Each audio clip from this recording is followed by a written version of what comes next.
नमस्कार, मी प्रणाली भोसले. माझे कोकणच्या बातमीपत्रात आपल्या सर्वांचं मनपूर्वक स्वागत करते. बातमीपत्राला सुरुवात करण्याआधी पाहूयात हेडलाईन्स. खेडमधील रस्ता रुंदीकरणावरून भाजप आक्रमक, अतिक्रमणे हटवण्याची जोरदार मागणी, वाहतूक कोंडीने नागरिक त्रस्त, आंदोलनाचा भाजपकडून इशारा. गोवा सीमेजवळ शिवसेनेकडून चक्काजाम, मारहाण प्रकरणावर युवा सेना आक्रमक, पोलिसांच्या हस्तक्षेपानंतर तणाव निवळला.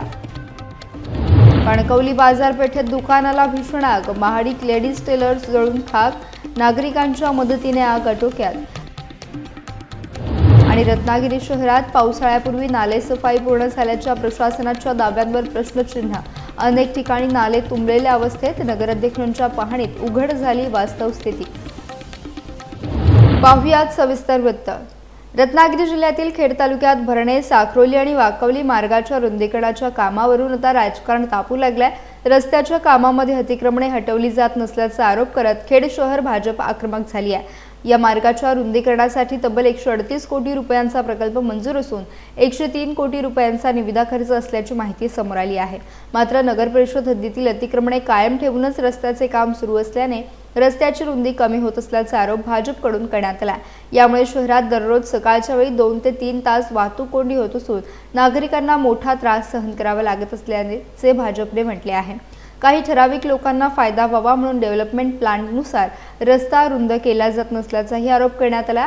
दरम्यान सर्व अतिक्रमणे हटवून रस्त्याचे काम तातडीने पूर्ण करावे, अन्यथा भारतीय जनता पक्षाच्या वतीने तीव्र आंदोलन छेडण्यात येईल असा इशारा खेड शहराध्यक्ष भालचंद्र उर्फ नंदू साळवी यांनी दिला आहे. खेड नगरपालिकेमध्ये आम्ही भारतीय जनता पार्टीच्या वतीने एक निवेदन दिले की जो खेड दापोली रस्ता आहे त्याची आत्ता रस्त्याचं काम चालू आहे, परंतु ह्या रस्त्याचं काम चालू असताना आत्तापर्यंत भरणे नाका ते अण्णाच्या पाऱ्या इथपर्यंत काम ते झालेलं आहे. पुढचा जो टप्पा आहे त्याच्यावर पावसाळ्याच्या आधी डांबरीकरण करून पॅच भरलेले आहेत, ते चांगलं आहे. परंतु खेड दापोली रस्त्यावर भरणे नाका ते सुर्वे इंजिनिअरिंगपर्यंत पूर्णतः सिमेंट कॉन्क्रिटीकरणचा रस्ता व्हावा आणि हा रस्ता होत असताना त्या रस्त्यामध्ये येणारे जे अडथळे आहेत, अतिक्रमण आहे, अनाधिकृत बांधकामं आहेत, ती नगरपालिकेच्या मुख्याधिकाऱ्यांनी त्वरित काढून घ्यावी व रस्ता रुंद करावा, जेणेकरून खेडमधील नागरिकांना, रहिवाशांना, प्रवाशांना हा रस्ता सोयीचा आणि चांगला मोठा रस्ता होईल, जेणेकरून वाहतुकीचा अडथळा होणार नाही. सकाळच्या सत्रामध्ये 2-2, 3-3 तास वाहतूक खोळंबलेली असते, त्यामुळे खूपच नागरिकांना याचा त्यांच्या कामावर जाण्यासाठी किंवा त्यांच्या वेळेमध्ये पोहोचण्यासाठी खूपच विलंब होतो. आणि ह्याला कारणीभूत पूर्णतः हे अनाधिकृत बांधकाम आहे. आमचं पूर्णपणे एकच मागणी आहे की हे अनाधिकृत बांधकाम लवकरात लवकर तोडून त्या संबंधित ठेकेदाराला रस्ता मोकळा करून द्यावा, अन्यथा भारतीय जनता पार्टी याच्यावर उग्र आंदोलन छेडेल. गोवा राज्यातील मांद्रा येथे सिंधुदुर्गातील तळवडे गावाच्या नागरिकांना मारहाण झाल्याच्या पार्श्वभूमीवर महाराष्ट्र गोवा सीमेवर शिवसेनेकडून जोरदार चक्काजाम आंदोलन करण्यात आले. सिंधुदुर्गच्या बांदा परिसरात युवा सैनिकांनी मुंबई गोवा महामार्गावरील दोन्ही बाजूंची वाहतूक तब्बल अर्धा तास रोखून धरली. माजी मंत्री दीपक केसरकर यांचे स्वीय सहाय्यक सूरज परब यांनी आक्रमक भूमिका घेत गोव्यात स्वतःसह कुटुंबातील सदस्यांवर 40हून अधिक जणांनी दारूच्या नशेत हल्ला केल्याचा आरोप केला. महिलांवर आणि लहान मुलांवरही मारहाण झाल्याचा दावा त्यांनी केला. गोवा पोलिसांना माहिती देऊनही कोणतीही कारवाई झाली नसल्याने आंदोलनाचा मार्ग स्वीकारल्याचं त्यांनी सांगितलं.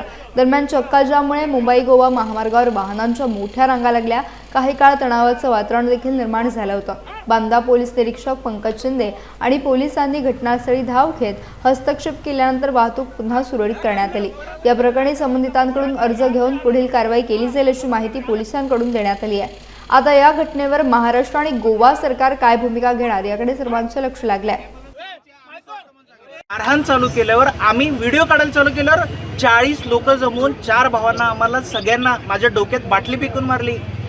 पोलिसांना फोन केला, पाऊण तास पोलीस आले नाहीत. पोलिसांना रात्री बोलल्यावर पोलीस काय सांगतात की नाही लोकल असतील, दारू पिऊन बोलले असतील साहेब, तुमच्याशी हे केलं असेल. हे ह्यांचे उत्तर.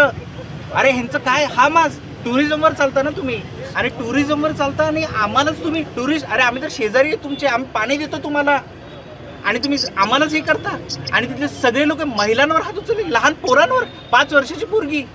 अरे माझी भाची एवढं त्रास. हा त्रास सहन करणार नाही. एकही गाडी, एक मुंगी पण जाऊ देणार नाही सावंतवाडी आणि गोवा बॉर्डर क्रॉस होऊ देणार नाही, काही झालं तरी. एकंदर हा प्रकार कुत्रेम एरियामध्ये घडला. मोरजिम अजूल कॅफे होता, त्याच्या समोर हा घडला. तिथे सगळी लोकलची माणसं होती आणि त्यांनी लोकलची माणसं, आम्ही लोकल आहे, तुम्ही इथे कशाला आलात, ह्याच्यावरनं वाद करत आमच्याबरोबर मारहाण केली. पोलिसांचं उत्तर मी तुम्हाला सांगितलं. त्यांनी सांगितलं लोकल आहेत. आम्ही सांगितलं साहेब तो दारू पिऊन होता, तर तो म्हटला साहेब रात्रीचं दारू पिऊनच असणार. हे पोलिसांची उत्तरं होती. शेवटपर्यंत आम्हाला मदत केली नाही. आम्हाला सांगितलं उलटं साहेब तुम्ही कशाला अडकता, याच्यात कशाला जाताय, तुमची गाडी महिनाभर कोर्टात अडकून पडेल, तुम्ही कशाला. आम्ही एवढं सांगितलं साहेब ॲटलिस्ट त्यांना बोलून वॉर्निंग द्या. त्यालाही ते पोलीस तयार नाहीत. गोवा पोलीस, मांद्रेम पोलीस 112 नंबरला मी फोन केला होता, सीएम साहेबांना त्याच्यानंतर फोन केला आणि आता आमचा फोन उचलत नाही. मग जर हेच असेल तर मग ठीक आहे, आम्ही महाराष्ट्रात आहोत, महाराजांचं महाराष्ट्र आहे. शिवाजी आणि बायका पोरांवर हात उचलले, हात पाय छाटलेले आहेत. ही पोरं जोपर्यंत इथे येऊन येत हे शेवटचं इथून पुढे कोणही होते. सिंधुदुर्ग जिल्ह्यातील कणकवली बाजारपेठेत रविवारी मध्यरात्रीच्या सुमारास भीषण आग लागल्याची घटना घडली.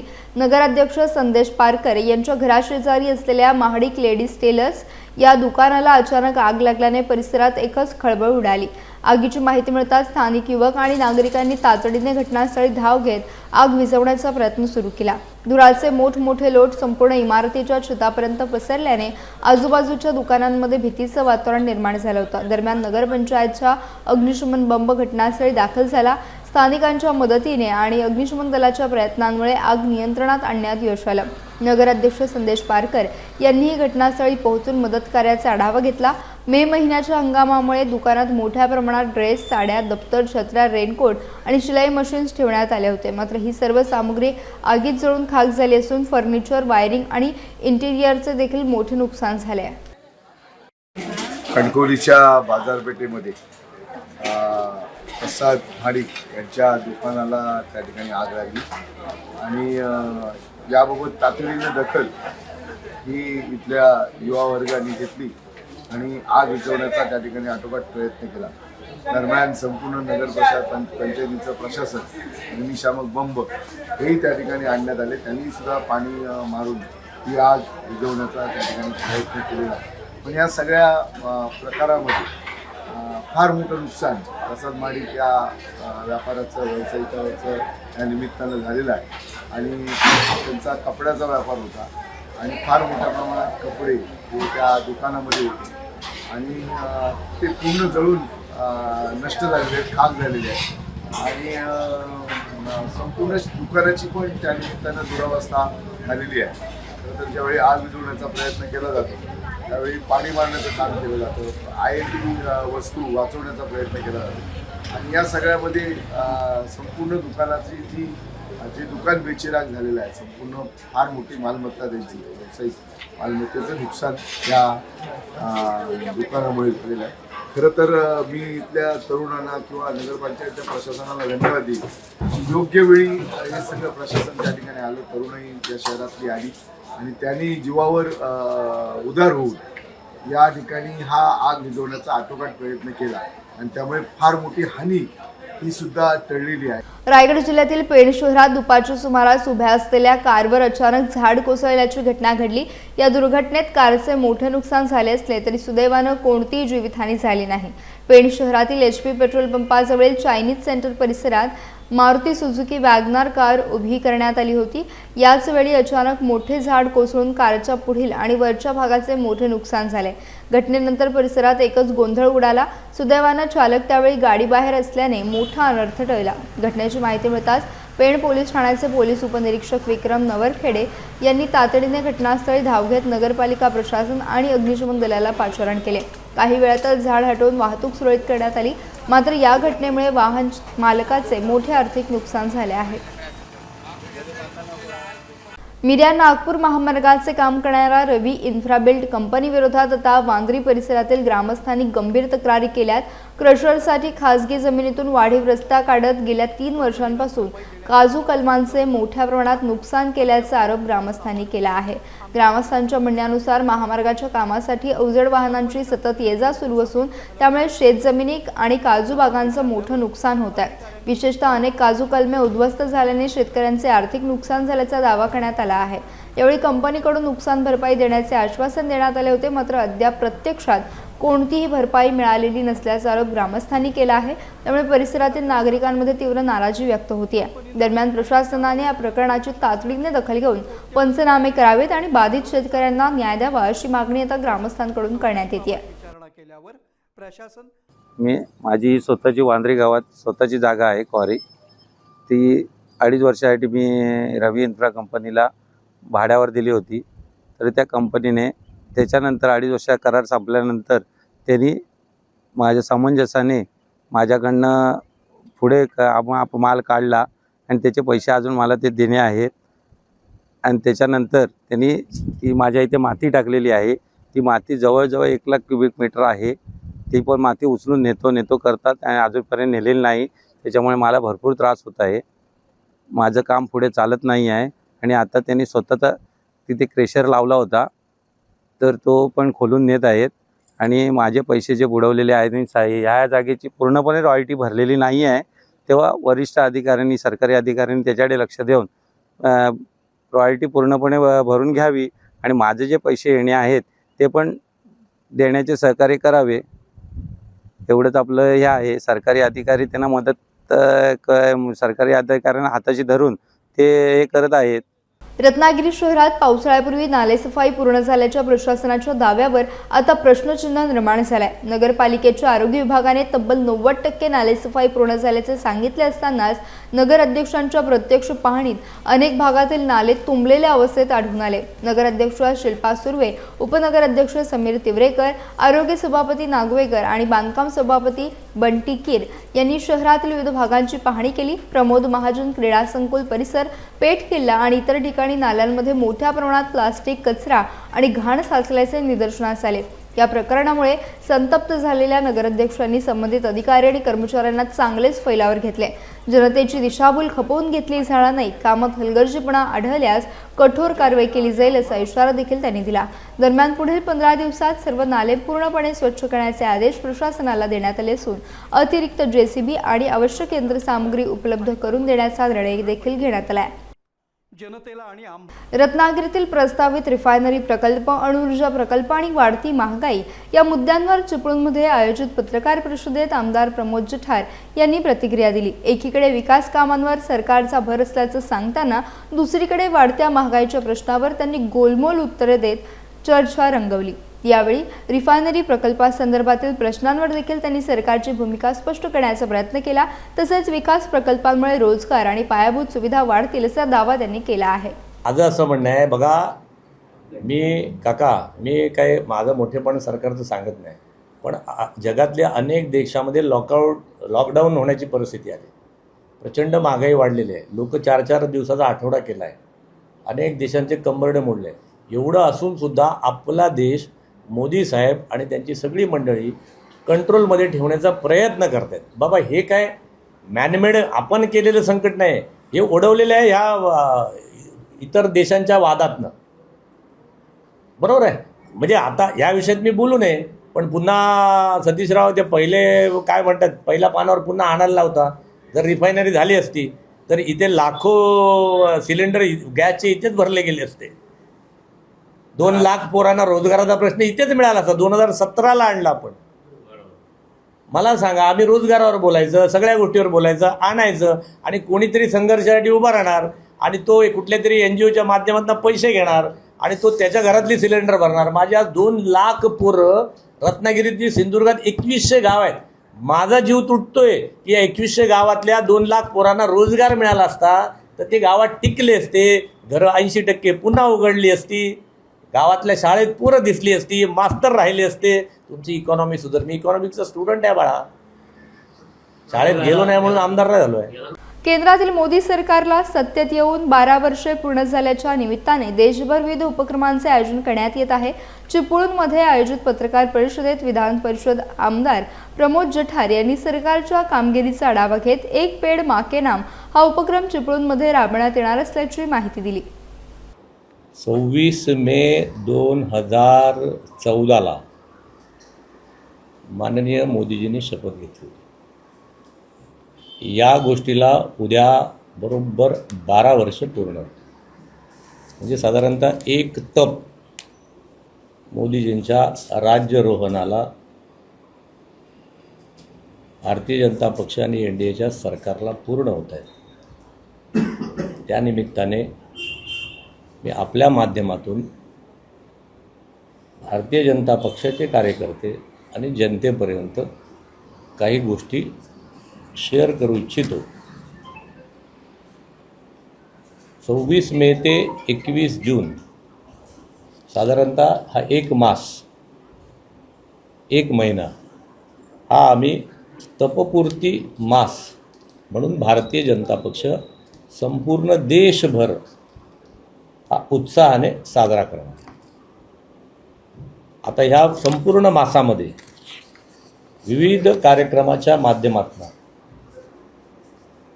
रत्नागिरी जिल्ह्यातील दोन्ही जिल्हाध्यक्ष आणि बाकी सगळे कोकणातील जिल्हाध्यक्ष त्यांच्या जिल्ह्यामध्ये विविध कार्यक्रमाचं आयोजन करतील.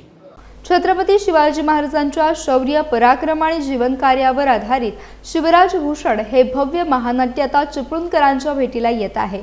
येत्या 30 मे रोजी चिपळूण येथील इंदिरा गांधी सांस्कृतिक केंद्रात या महानाट्याचे भव्य आयोजन करण्यात आले आहे. कवी भूषण यांच्या ब्रिज भाषेतील कवितांवर आधारित हे महानाट्य सादर करण्यात येणार असून शिवकालीन इतिहासाचा थरार अनुभवायला मिळणार आहे. विशेष म्हणजे या महानाट्यात तब्बल 80 कलाकारांचा सहभाग असणार आहे. महाराजांची प्रत्यक्ष घोड्यावरून होणारी दमदार एंट्री, आकर्षक नेपथ्य, वेशभूषा आणि भव्य सादरीकरण यामुळे हा शिवसोहळा अधिकच लक्षवेधी ठरणार असल्याची माहिती नाटकाचे निर्माते भूषण साटम यांनी पत्रकार परिषदेत दिली. दरम्यान शिवप्रेमी आणि इतिहासप्रेमींमध्ये या महानाट्याबाबत मोठी उत्सुकता निर्माण झाली आहे की या महानाट्याचा आमचा जो उद्देश आहे हा अतिशय वेगळ्या प्रकारचा आहे आणि हा उद्देश घेऊनच आम्ही आमचा हा प्रवास सुरू झालेला आहे. हे केवळ आम्ही शिवकार्य म्हणून बघतोय, कारण आपल्याला सर्वांना माहिती आहे की आपल्या घरात भेडसावणारी एक रोजची समस्या आहे आपल्या मुलांना आलेलं नैराश्य. म्हणजे खरंच आता मी नैराश्यामध्ये आहे, मला डिप्रेशनमध्ये आहे, ही मुलं अभिमानाने सांगतात आणि त्यांचं नैराश्य घालवण्यासाठी आम्ही पालक त्यांना आयफोन पाहिजे, त्याला जिम पाहिजे, त्याला आणखी मोटर बाईक पाहिजे, अशा प्रकारच्या सगळ्या गोष्टी देतो. परंतु हे महानाट्य छत्रपती शिवाजी महाराजांचा जो वीररस आहे तो समोरच्या नाट्यरसिकांच्या मनावर बिंबवण्याचं काम करते आणि हा वीररस आपल्यातलं नैराश्य दूर करतो. हा वीररस मुलांच्या मनातलं मळप, त्यांच्या मनातलं अपयशाचं जी भीती आहे ती घालवतो. आपल्या सर्वांच्या आयुष्यामध्ये कधी ना कधी कठीण प्रसंग येतात. त्या कठीण प्रसंगांवर मात करण्याचं, त्यावर मात करून यशस्वी होण्याचं काम हा वीररस कविराज भूषणांचा छत्रपती शिवाजी महाराजांच्या काव्यछंदातनं उलगडणारा हा वीररस करतो. त्यासाठी हे महाकाव्य, हे महानाट्य सर्व शिक्षकांनी, सर्व विद्यार्थ्यांनी, तरुण पिढीने आणि आपण सर्वांनी बघणं गरजेचं आहे. त्यासाठी आमचा हा खास खटाटोप आहे. यामध्ये कोणत्याही प्रकारचं आर्थिक उन्नती साधावी किंवा आर्थिक कोणत्याही प्रकारचं आम्ही त्यातनं काही फायदा मिळवावा अशा प्रकारचं कोणतंही गणित या महानाट्यामध्ये नाही आहे. जास्तीत जास्त अत्यल्प दरामध्ये तिकीट विक्री करून लोकांपर्यंत पोहोचणं, जास्तीत जास्त लोकांनी ते बघणं आणि त्यातला जो वीररस आहे तो आपल्या मनामध्ये बिंबवणं आणि त्याचाच एक आपल्या आचारांमध्ये तो आणणं, हाच या महानाट्याचा उद्देश आहे. नागरिकांना आवाहन करेन की अरे शिव छत्रपतींचं जे पराक्रमी जीवन आहे ते जर ऐकायचं असेल, छंदबद्ध ऐकायचं असेल तर हे नाटक सगळ्यांनी बघायलाच हवं. कारण आत्तापर्यंत आपण मराठीत अनेक नाटकं केली, झाली नाटकं होतात, पण ब्रजभाषेमध्ये एखादा उत्तर भारतातून आलेला कवी जेव्हा महाराजांचं गुणगौरव करतो, ते गुणगौरव कसे आहेत ते ब्रजभाषेत ऐकायला प्रत्येकाने आवर्जून यावं असं मी आवाहन करेन. रायगड जिल्ह्यातील रोहा येथील जाधव नर्सिंग होममध्ये मोफत लिव्हर कॅम्प उत्साहात पार पडला। सुप्रसिद्ध फिजिशियन आणि हृदयरोग तज्ज्ञ डॉक्टर अशोक जाधव यांच्या मार्गदर्शनाखाली तसेच झायडस कंपनीच्या सहकार्याने या आरोग्य शिबिराचे आयोजन करण्यात आले होते। सकाळी 9 वाजल्यापासून सुरू झालेल्या कॅम्पला नागरिकांचा उत्स्फूर्त प्रतिसाद मिळाला। यकृताशी संबंधित विविध समस्यांनी त्रस्त असलेल्या रुग्णांसाठी सुमारे 7,000 रुपयांपर्यंतच्या वैद्यकीय तपासण्या पूर्णपणे मोफत करण्यात आल्या। यावेळी डॉक्टर अशोक जाधव यांनी यकृताचे आजार, त्यामागील कारणे आणि उपचार पद्धती तसेच जीवनशैलीतील आवश्यक बदल याविषयी सविस्तर मार्गदर्शन केले। संतुलित आहार, नियमित तपासणी आणि व्यसनांपासून दूर राहण्याचे महत्त्व त्यांनी अधोरेखित केले।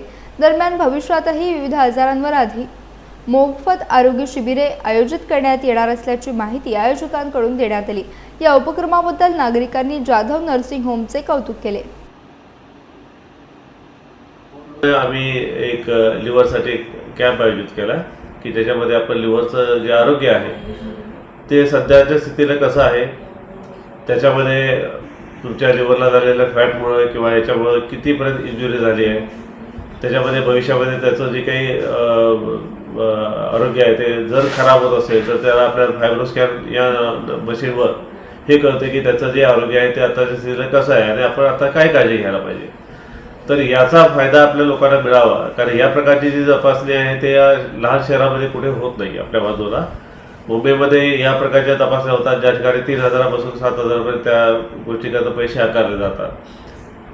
तर या एवढ्या पैसे खर्च करून आपण तपासणी करता लोकांना इथून तिकडे पाठवू शकत नाही। या सगळ्या गोष्टीचा विचार करून आम्ही असा विचार केला की आपण याचं कॅम्पचं आयोजन करून लोकांना ही मोफत सुविधा जर आपण दिली तर लोकांना, आपल्या परिसरातल्या लोकांना त्याचा फायदा होईल आणि त्याच्या अनुषंगाने आपण त्याला योग्य मार्गदर्शन करू शकू आणि मग त्याच्यामध्ये जे काही प्रॉब्लेम्स असतील तर ते आपण लवकर सोडवले तर आपल्याच लोकांना आपण व्यवस्थित उपचार केल्यामुळे काय होईल की त्याचा फायदा होईल आणि लोकांच्या आरोग्यामध्ये चांगली सुधारणा होईल।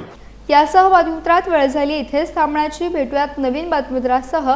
तोपर्यंत तुम्ही कुठेही जाऊ नका, पाहत राहा फक्त माझे कोकण।